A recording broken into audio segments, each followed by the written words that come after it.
Having been discussed about atomic size and its exception, let us now come to the second periodic property, that is metallic character. And before moving on to this periodic property, we'll first have a look at what kind of elements actually are called as metals. The definition is given here. Elements which lose valence electrons and form positive ions are known as metals. And because these metals are able to lose electrons, they are also called good reducing agents. So, for example, sodium atom having 11 electrons is able to lose one electron to form sodium positive ion. That is why sodium is called metal, because this element sodium is able to lose its outermost electron. Next one, for example, magnesium is able to lose 2 electrons. It is having 12 atomic number. It is able to lose 2 electrons and form Mg2 plus ion. So the simple definition is, whenever any element or whichever element is able to lose electrons, it is called an element, that it is called a metal. If an element is gaining electron, then what it will be called? Then it will be called as a non-metal. Let us come quickly to the definition here. Here it is. So the elements which gain electrons to achieve octet in their outermost shell are called non-metals. For example, chlorine is having 17 electronic atomic number. It will gain one electron and form chlorine negative ion. Then it will have 18 electrons. Its outermost configuration normally is 287, but it gains one electron and forms the and achieves the octet. That is why it is called a non-metal. So whichever element is able to gain electrons is called non-metal. Whichever element is able to lose electron is called a metals. Metal shows metallic character, non-metal shows non-metallic character. That is obvious. So let us quickly now have a look over the metallic character and what factor it depends, followed by the trends in the periodic table or the variation observed in the periodic table regarding the metallic character. So now here, as the chart shows here, the metallic character depends on two important factors, that is atomic size and the nuclear charge. Take care, when we will discuss both of these points or these aspects, you have to remember metallic character is observed when element is losing electron. So here also, that number of electrons, how they are lost, that you have to keep in mind. So now first of all, atomic size. Greater the atomic size, lesser is the nuclear pull. So metallic character depends on the atomic size. If there is a small atom, then that small atom will be able to regulate or more efficiently control its electrons. The electrons cannot leave that atom easily. But if any atom is much larger in size, then outermost electron is much far away from the nucleus. As a result, that outermost electron can easily leave that atom. If, for example, normally you can take example of, now here we can take example of beryllium. It is having atomic number 4, so configuration will come as 2 and 2. Compared to this calcium, it is having atomic number 20. If I write the electronic configuration, it will be 2 8 8 2. Now first one is having only 2 shell, second one calcium is having 4 shell. The outermost electron is same, but beryllium, in case of beryllium, the atomic size is less. As a result, the electrons are more tightly packed or more tightly bound to the center of the atom. They are close to the center of the atom. That is why they cannot easily leave. In case of calcium, in this particular example, the outermost electron is in the fourth shell. That is why it is much far away from the center of the nucleus. As a result, it is comparatively, compared to beryllium, it is much more easier for it to leave that atom. As a result, it can easily lose electrons, because calcium can lose electron more easily than beryllium. That is why calcium will be more metallic in nature. Beryllium is also metallic, but calcium will be more metallic because it is able to lose electrons more easily compared to beryllium. So atomic size matters in case of metallic character, depending on the ability to lose electron. If any atom is able to lose electrons more easily, then it will be more metallic, and vice versa. Comparing this same thing to the next point, here also similar concept will apply. Nuclear charge, it depends on the nuclear charge. So here at the atomic size also nuclear charge was a factor. Still we have to give it in separate point also, because it matters how it matters across the period. Let us see here. Nuclear charge. Greater nuclear charge hold the electrons in orbit and makes it difficult to remove the valence electron. If the nuclear charge is high, if we say in the case of a period, particular period, if we are going through, then what will happen?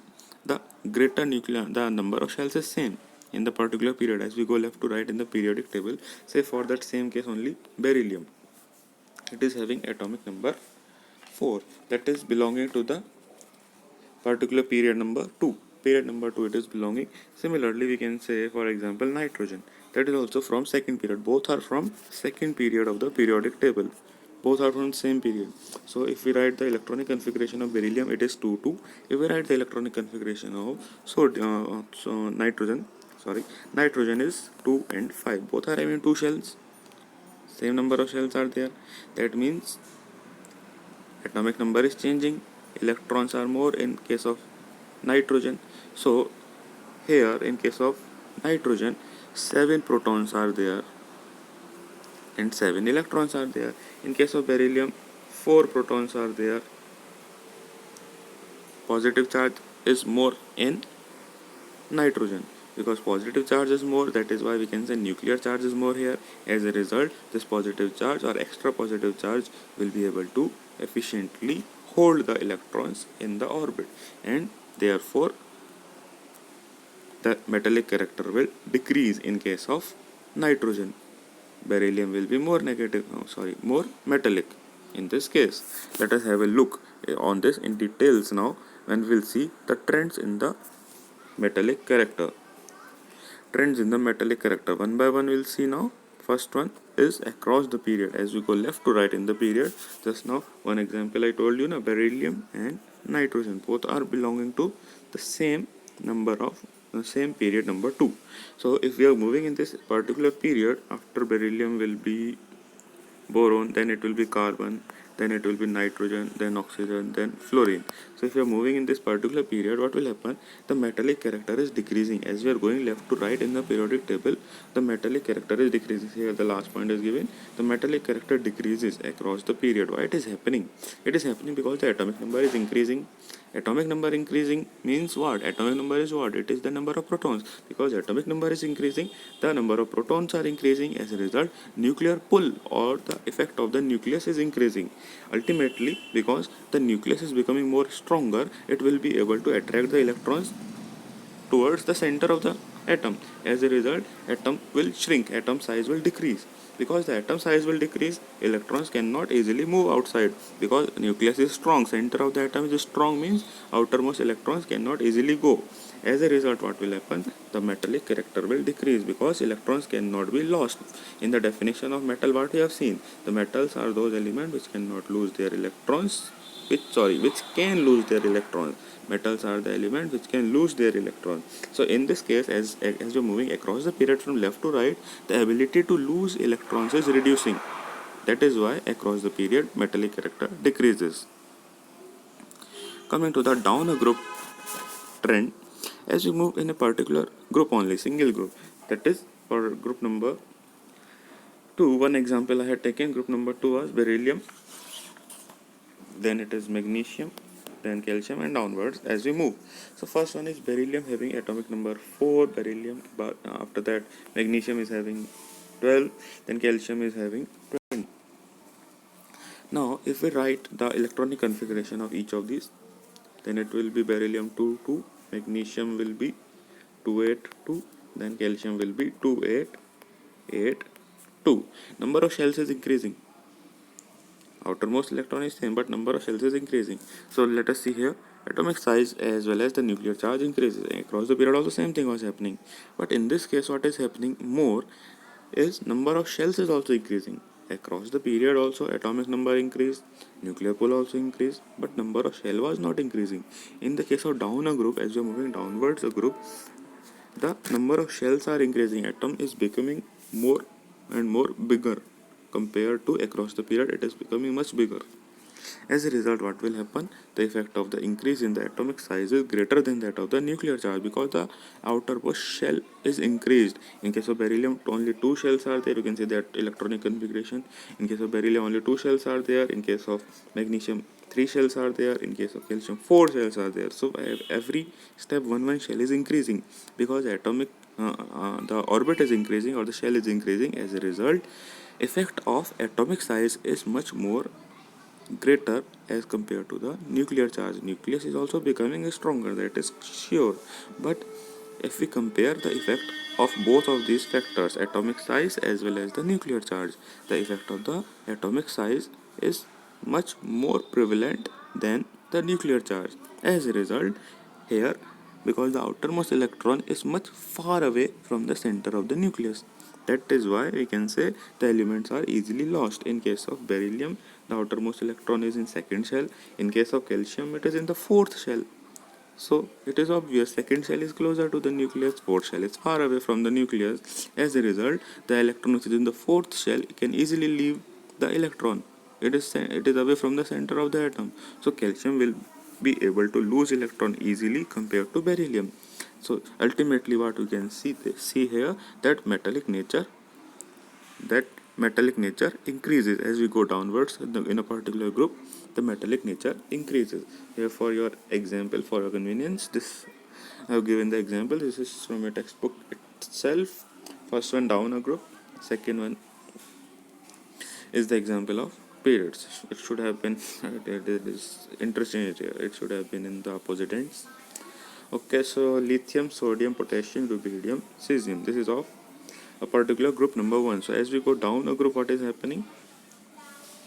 And here, the case of metal, metalloid and non-metals. These are all from the particular period. As you're moving from left to right, the extreme left, group number 1 and 2 is metals, followed by metalloids, followed by group number 13, 14, 15, 16. 13 is metalloid, 14 to 17 are non-metals.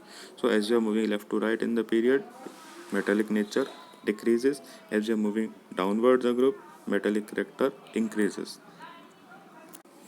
I'll do one correction here. This I've made the greater than sign. This has to be less than sign. So here lithium is less metallic than potassium, followed by potassium, then rubidium, then cesium. So the sign I have made wrong. That you will correct. So down a group, the metallic nature is increasing. So I'm not saying these are not metals. All these are metals. Comparatively, this metallic nature is different. Lithium is less metallic compared to sodium. Similarly, sodium is less metallic than potassium, and so on. So that is all for metallic nature. Similar trends or similar concept will be applied in case of the non-metals. So the definition already we have seen. The elements which can gain electrons are able to achieve their outermost shell in the form of octet are called as non-metals. Example already I told you. In the case of chlorine, for example, we can take any example. Whenever any atom is gaining electrons to complete its outermost octet. Simply one more example you can take. Sulfur, it will gain 2 electrons. It will form S2 minus ion. Sulfur form S2 minus ion. Why it is forming? Because sulfur is having 16 electrons. Its configuration comes to be 286. So it needs 2 electrons more to fill its outermost shell. So it gains 2 electrons, and ultimately its outermost shell is complete by 8 electrons. So because sulfur is gaining 2 electrons to complete the octet, it is called a non-metal. So whenever any element is gaining 2 electrons, not to any number of electrons, it is called a non-metals. Let us come to the topic of non-metallic character. This is also similar concept as we have discussed in the metallic character. Similar points will repeat here. Non-metallic character depends also on these factors. One is atomic size, second is nuclear charge. Now while discussing this, keep in mind the nature of non-metals is dependent on ability to gain electron.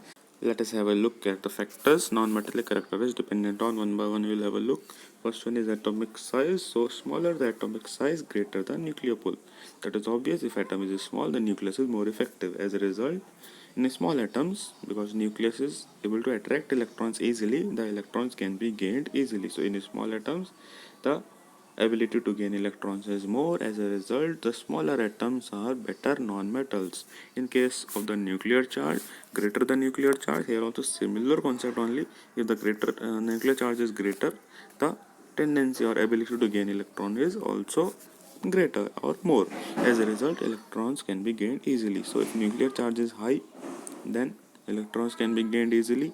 Similarly, if the atomic size is less, then electrons can be gained easily.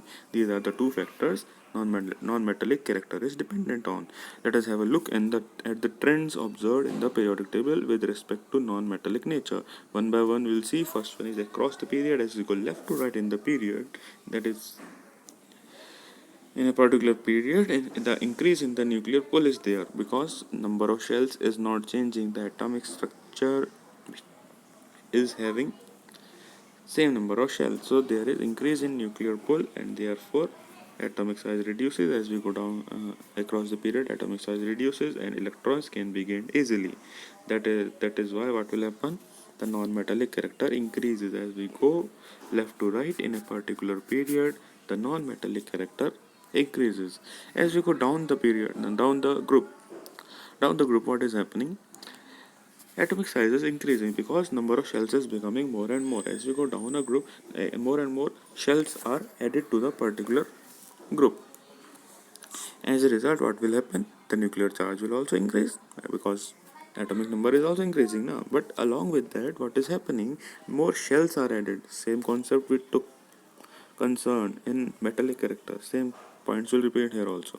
So here, because atomic size as well as nuclear charge both are increasing, but in the case of down the group we are moving, their number of shells are also increasing. As a result, what is written here is effect of increase of atomic size is greater than that of the nuclear charge because number of shells are more. As a result, what will happen, electrons are unable to gain electrons. On the contrary, what was happening is, we have seen earlier, electrons are able to lose electron because more and more shells are added. Outermost electrons are very far away from the center, so electrons are lost, not gained. That is why the non-metallic character decreases. So as we are going downwards a particular group, the non-metallic nature is decreasing. Across the period, non-metallic character increase. Down the group, non-metallic character increase. Let us have a look at the examples here. Here it is period number 3. These are the typical elements. As we go left to right in the periodic table, the first 3 are metals, followed by silicon, that is a metalloid, that means partially metal, partially non-metal, followed by the last 3 of the period are non-metal. They all are non-metals.